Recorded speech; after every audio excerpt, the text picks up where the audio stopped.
Turns out a lot of you don't seem to know what 40 acres and a mule is referring to, and if you do know, most of you only know half the story. Let's learn where the phrase 40 acres and a mule came from and what it means for all Americans. Come, let's do our homework. 40 acres and a mule is a colloquialism. It's just a nickname for a contract that the US government had with Black people after the Civil War. The year is 1864, and the Civil War is raging in the United States. And the fighting was particularly dirty between these two guys, General William Sherman of the North and General Hood of the Confederacy of the South. These guys were going at it, and it was ugly. Things were bad.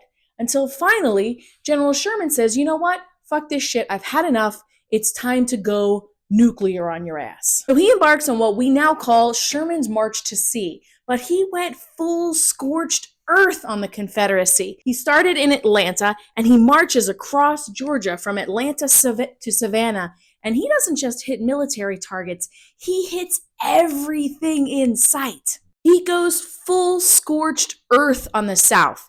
He burns crops. He destroys railways. He takes down infrastructure. He steals things. He kills cattle. He goes nuts on them.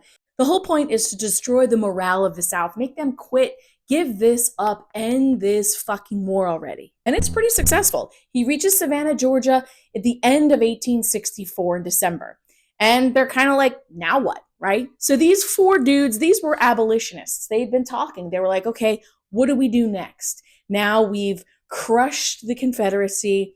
Union's getting back together. We're going to win the war. What do we do with all of these people that used to be enslaved and are now free? Charles Sumner and Thaddeus Stevens were big abolitionists. They had been talking all the time. Okay, what do we do next? What do we do next? What do we do next? And Edwin Stanton says to his boy, William Sherman, you know what? Instead of just talking about people and deciding what we should do to them, why don't we speak to them and ask them what they want to do? What a fucking revolutionary idea. So they get together with 20 leaders in the Black community, including Garrison Frazier, and they ask him, hey, what do you guys want for yourself? And he says, the way we can best take care of ourselves is to have land and turn it and till it by our own labor.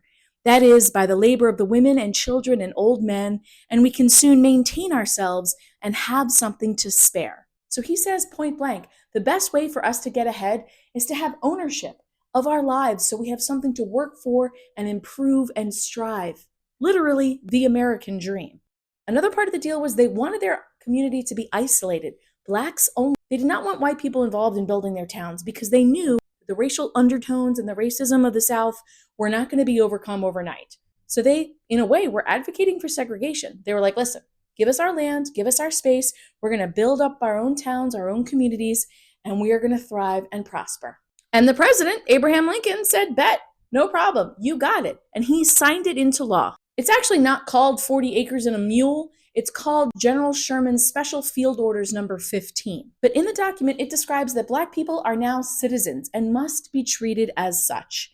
And they will be given a plot of land to till and work the land, and they can eventually work to earn it and own it, leading to economic stability, the potential to build generational wealth, a way out of enslavement. And sure enough, things were going great. Good news traveled fast. People heard about the office of the superintendent of freed men, and they signed up right away. They came and got their paperwork saying you are allowed to have and settle this land. Work the land. They set up communities, families, towns, schools. Look at this. The Freedmen's Schools set up on this plot of land that they had a contract with the government to settle. Oh, look, here's your parish of land. It is given to you, and we have a contract with the government. That's yours. Everything was going great until President Abraham Lincoln is assassinated. Andrew Johnson, this little bitch, takes over for Lincoln, and he is a Confederate sympathizer. He was on the side of the literal bad guys. The KKK was already causing problems in the South. They were raising hell. They were harassing people. And Andrew Johnson gives in to the pressure of these white supremacists. And guess what? reneges on all of the contracts that had already been lawfully given and signed to people to settle in this area. So people had been given their 40 acres, given their mules, had set up towns, set up schools, were thriving until a new administration came in and changed fucking everything. Who does that remind us of? I know there's a lot of discussion on Farmer Talk right now about the federal government reneging on contracts. Well, there is a precedent for that in the United States. Andrew Johnson did that with 40 Acres and a Mule. He reneged on reparations for formerly enslaved people. And it looks like the new administration is up to the same thing.